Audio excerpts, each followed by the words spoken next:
noches. Oh, it is always great to be here with one of the most festive, maybe a little wild caucuses in Congress, especially to kick off Hispanic Heritage Month. I want to thank Michelle for her introduction, for her leadership, and give it up for your outstanding chair, Congresswoman Linda Sanchez, CHCI's new president and CEO, Dominica Lynch, and all the tremendous public servants that we have here tonight, especially everybody in the Congressional Hispanic Caucus. Amen? Is that what I heard? Amen. Now, I've got to admit that I'm having trouble accepting that this is my final trip here as president.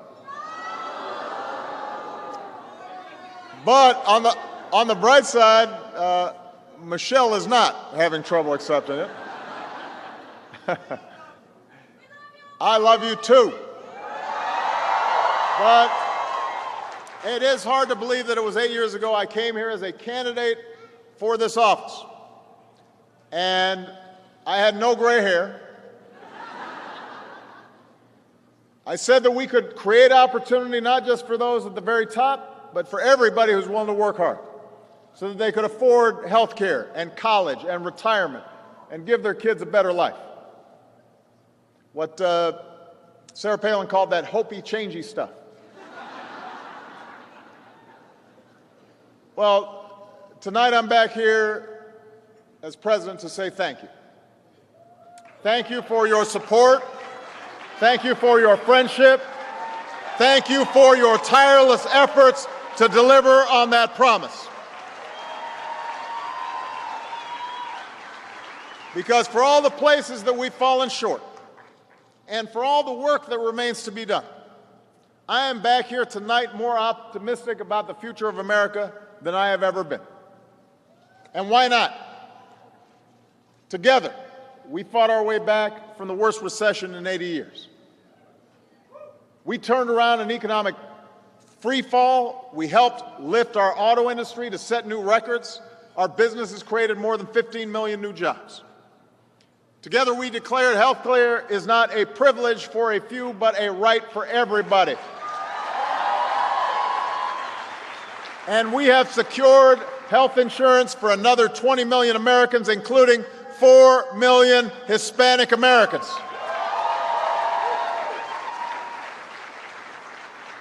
Our high school graduation rate is at an all-time high. More Hispanic students are graduating high school and college than ever before. We strengthen our relationship with Mexico and Central America and open up a new chapter with the people of Cuba. We brought nearly 200 nations together around a climate agreement that could save our planet. We affirmed that love has no limits and marriage equality is now the law of the land.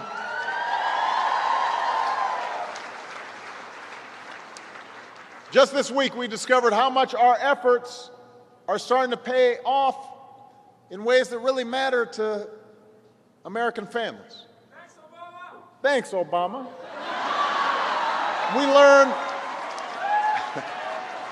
We learned that last year, across every race, across every age group in America, incomes rose and poverty fell. The typical household income grew by about $2,800, which is the single biggest one-year increase on record. We lifted 3.5 million people out of poverty, the largest one-year drop since 1968. The number of Americans without health insurance continues to fall, and in each of these areas, Latino Americans made some of the largest gains, the fastest income growth, the biggest drop in the poverty rate, the greatest gains in insurance coverage. That's why, all in all, Hispanic families are feeling more optimistic about their prospects today than they did 8 years ago.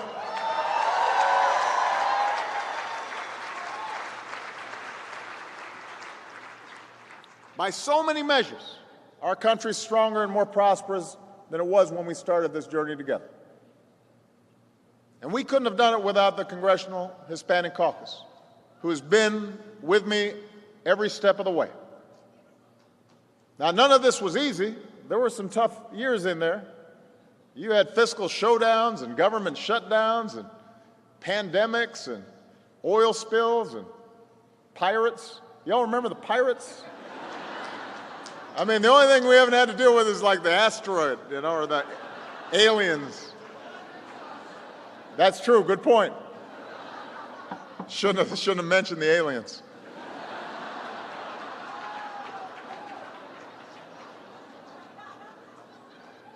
But we overcame all that. We overcame all that, and most of all, we proved that change doesn't happen overnight. It doesn't happen in one term. It doesn't happen even over the course of one presidency, but change is possible. Progress is possible. And we're here, si se puede. We're here again tonight because we know that we've got more work to do, but we know that if we put in the effort, change can happen. Challenges partially. When governors refuse to expand Medicaid, that hits Latinos harder than most. When folks block an increase in the minimum wage or refuse to expand paid family leave, that hurts the pocketbooks of millions of Hispanic families. So we've got to make sure this recovery reaches all Americans. We've got to help more students, not just get to college, but finish college. We've got to reform our criminal justice system. And we've got to protect our children from the madness of gun violence. And yes, we've got to finally make meaningful, effective immigration reform a reality in this country.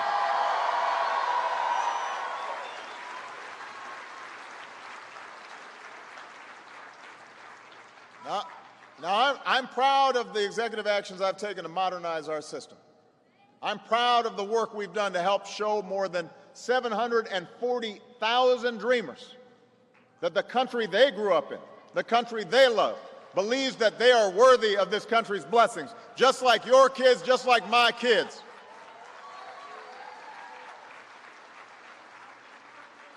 But if we're truly going to fix this broken system, then we're going to have to push back against bluster and falsehoods and promises of higher walls. We need a comprehensive solution that works for our families and our businesses, that grows our economy, that enhances our culture. We need an approach that upholds our tradition as a nation of immigrants and a nation of laws. And it is possible to do that. It's possible to insist on a lawful and orderly system while still seeing students and their hardworking parents not as criminals, not as rapists, but as families who came here for the same reasons that all immigrants came here, to work and to learn and to build a better life.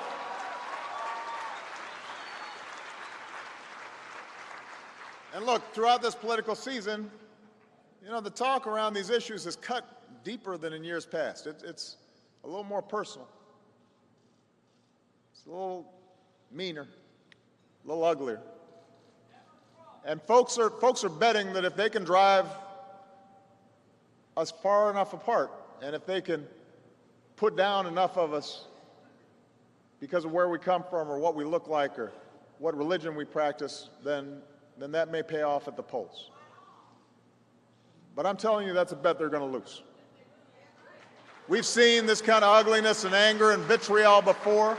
That kind of politics sometimes may carry the day in the short term. I know that there are a lot of folks who have this notion of what the real America looks like, and somehow it only includes a few of us. But who's going to decide who the real America is? Who's to determine that in this nation of immigrants, in a nation where unless you are a Native American, you came here from someplace else, that you have a greater claim than anybody here. So we can't let that brand of politics win. And if we band together and if we organize our communities, if we deliver enough votes, then the better angels of our nature will carry the day and progress will happen. But it's going to take all of us. This is not something that a president can do alone. It's not something the next president will be able to do alone either, no matter how tough she is.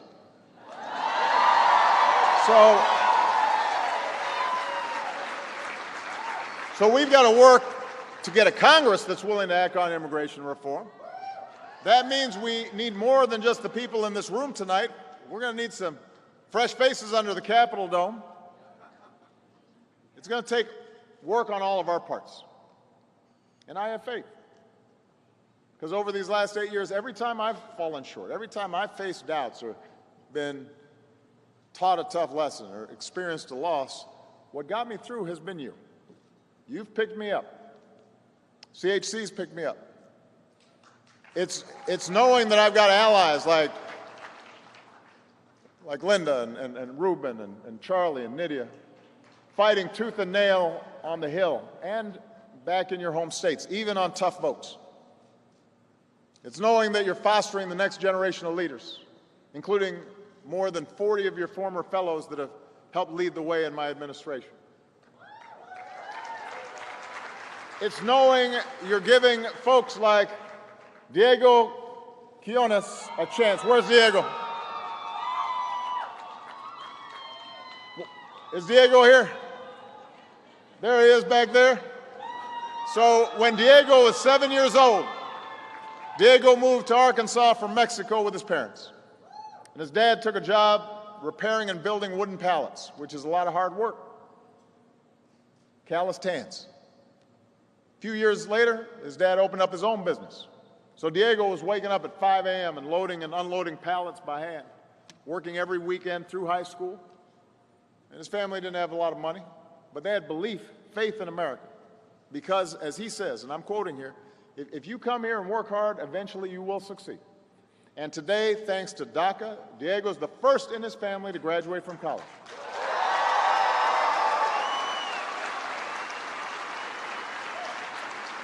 And now he's a fellow here at CHCI.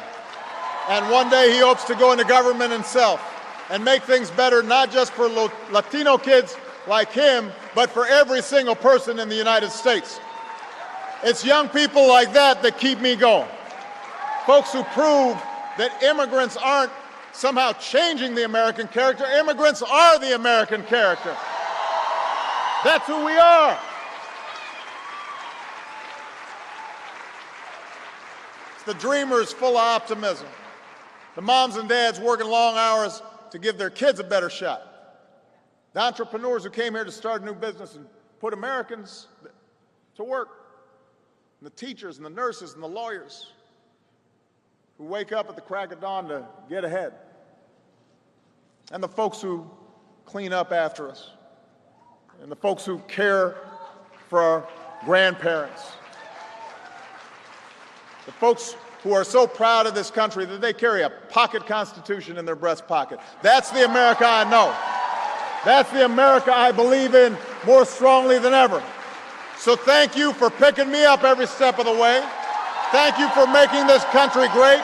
We've got more work to do, but we will keep on making progress and create a brighter future for everybody in this country we love. Si se puede. Thank you. Thank you, CHCI. God bless you. God bless the United States of America.